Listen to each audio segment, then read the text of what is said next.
T'as déjà eu envie de changer le monde et de te battre contre l'injustice? Eh bien justement, c'est ce qu'a fait Angela Davis et c'est ce qu'on va voir dans le nouvel épisode des Audacieuses.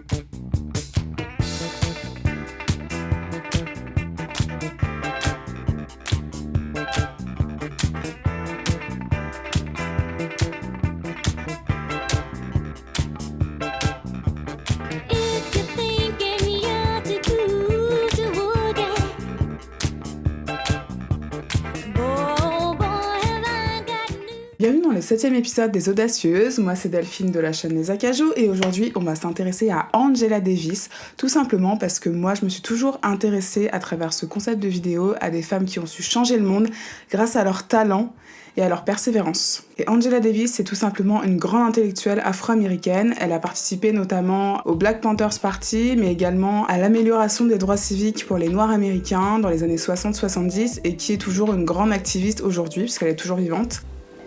Decided that I was going to devote my life primarily to the struggle for the liberation of black people and to the struggle for socialism. I decided at that point, I suppose, that my life belonged to that struggle. Angela Yvonne Davis est née le 26 janvier 1944 dans le Deep South aux États-Unis, à Birmingham, en Alabama. Et donc le quartier là où elle a grandi était surnommé Dynamite Hill, tout simplement parce que c'était un quartier bombardé, c'est le cas de le dire, vraiment au sens propre, par le Ku Klux Klan, toutes ces personnes en fait qui étaient anti-noires et qui voulaient disséminer la population noire. En fait, elle naît vraiment dans une famille communiste activiste, c'est-à-dire que son père avait constamment une arme sur lui. Father participated in armed patrols because they had to protect the community. They'd get out every night in shifts, of course, with their weapons. And they drive around the community to make sure there weren't any strange races there because they bombed houses all over. Un climat très hostile en fait. Elle a toujours vécu dans la peur de mourir ou dans la peur que ses parents meurent à tout moment de la journée. Et c'est vrai que je pense que sa rage un peu de vaincre est venue vraiment de ça en fait. Lorsque vous vivez dans un tel quartier, vous devenez ou la personne qui est entre guillemets lâche et qui se cache et qui baisse la tête, ou alors vous devenez comme Angela Davis, une personne qui se bat pour ses convictions et une personne qui se bat pour sa sécurité et pour ses droits. À 14 ans, Angela, qui est très bonne élève, décroche une bourse d'études pour aller étudier dans un lycée privé à New York qui s'appelle Elizabeth Irwin High School. Là-bas, on permet à des élèves noirs de pouvoir suivre une meilleure éducation et de pouvoir poursuivre des études après à l'université. Et dans cette école, vous avez vraiment un climat très communiste, des personnes qui sont très militantistes, qui sont un peu dans le même mood en fait qu'Angela à cette époque. À 20 ans, elle va même partir étudier en France, notamment à la Sorbonne à Paris et par la suite quelques mois à Biarritz. Et c'est vraiment là qu'elle va comprendre que même en France, il y a des soucis de racisme, notamment par rapport à l'époque coloniale et à la décolonisation de certains pays, comme l'Algérie, le Sénégal, etc., mais aussi par rapport au Dom-Tom. Et elle va vraiment vouloir participer à cette cause pour aider justement ces personnes qui se battaient pour leurs droits, en fait, un peu comme les Noirs américains. Elle va aussi aller étudier en Allemagne, notamment à l'université de Goethe à Francfort. Et ce qu'il faut comprendre, c'est que le fait de voyager, comme on dit, ça forme la jeunesse. Elle va vraiment s'enrichir de toutes ces cultures différentes. Elle va aussi apprendre à parler français. Les blancs et les noirs et tous les autres genres de couleurs peuvent s'unifier. Et ceux qui ont le pouvoir ne le veulent pas. Alors ils encouragent le racisme pour que nous battions entre nous. Cette expérience justement en Europe, elle va vouloir retourner aux États-Unis parce qu'elle va se sentir assez forte pour reprendre le flambeau de ses parents, en tout cas de ses aînés, pour combattre aux côtés de sa communauté. Elle va vraiment être immergée dans la communauté noire, participer justement au mouvement Black Panthers à travers ses discours, ses interviews, mais aussi par rapport à ses luttes permanentes. The fact is, in 1976, 60% of black youth could not find a job. And you talk about black women. Hey.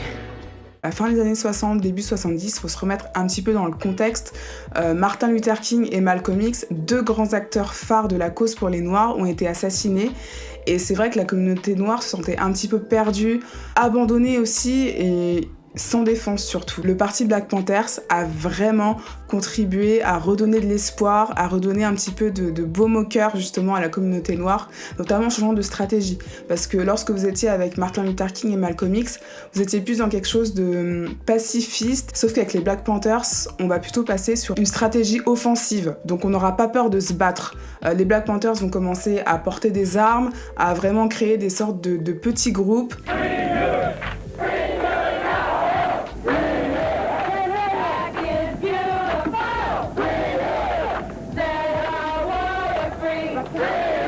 C'était vraiment une sorte d'armée de Black Panthers, notamment ils étaient tous reconnaissables avec leurs petits bérets, leurs vestes en cuir, ils étaient tout habillés en noir, ils avaient tous l'afro, on est fiers d'être noirs et on le montre et on n'a plus peur de le montrer en fait. Le gouvernement américain, tout ce qui est FBI, les ministres, le président, le service secret américain étaient contre justement tous ces mouvements pro-noirs, pro-black, parce que tout simplement ils en avaient peur et ils étaient racistes, donc ils voulaient pas que les noirs prennent la parole et qu'ils soient considérés. Mais quelqu'un comme Angela Davis n'a jamais reculé contre la peur et la violence. Elle a toujours continué sa lutte. Et au final, Angela Davis est l'une des plus surveillées par les services secrets américains. On va d'ailleurs orchestrer une sorte de fusillade où elle va se faire accuser, juger et condamner à mort. And of course, in my own case, where I was represented by the FBI as being armed and dangerous. Et pendant 16 mois, elle va être emprisonnée à tort. Et en fait, des millions de personnes à travers le monde vont vraiment se mobiliser pour essayer de la faire sortir de prison, notamment des stars comme John Lennon, Yoko Ono ou alors les Rolling Stones. Il y a même Louis Aragon et Jean-Paul Sartre, donc des grands écrivains philosophes français qui vont se battre justement de Paris pour faire sortir Angela Davis de prison. Et on peut comprendre vraiment à ce moment-là que tous les discours, toutes les interviews, toutes les luttes que Angela Davis a menées dans les années fin 60, début 70, toutes ces luttes-là ont fait que sa notoriété a grandi même à travers le monde. Grâce à cette pression internationale, Angela Davis finit par être libérée sous caution le 4 juin 1972 et toutes les charges reconnues contre elle sont annulées. Même le jury a compris que le FBI et les services secrets ont tout fait pour créer une sorte de machine contre Angela Davis. Donc même un jury de blancs a innocenté une noire. Donc à l'époque, c'était une bombe en fait. Ce qu'il faut retenir d'Angela Davis, c'est premièrement sa rage. C'est toujours sa rage de vaincre en fait. Ça a toujours été quelqu'un qui a eu ça même depuis son enfance. Comme je vous l'ai dit, sa famille lui a transmis ça. Le climat dans lequel elle est née, dans lequel elle a grandi, lui a transmis ça. Donc cette rage-là lui a vraiment permis d'aller jusqu'au bout et de ne jamais rien lâcher, même jusqu'à aujourd'hui, parce qu'elle continue toujours à lutter contre les injustices et l'oppression.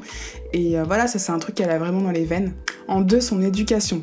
Parce que Angela, en fait, elle avait beau être une femme, être noire et être pauvre, elle a quand même toujours travaillé à l'école pour être une des meilleures élèves, pour décrocher plusieurs bourses d'études. Et ça lui a vraiment permis de s'ouvrir l'esprit et de vraiment étudier, de construire ses propres valeurs et sa propre philosophie.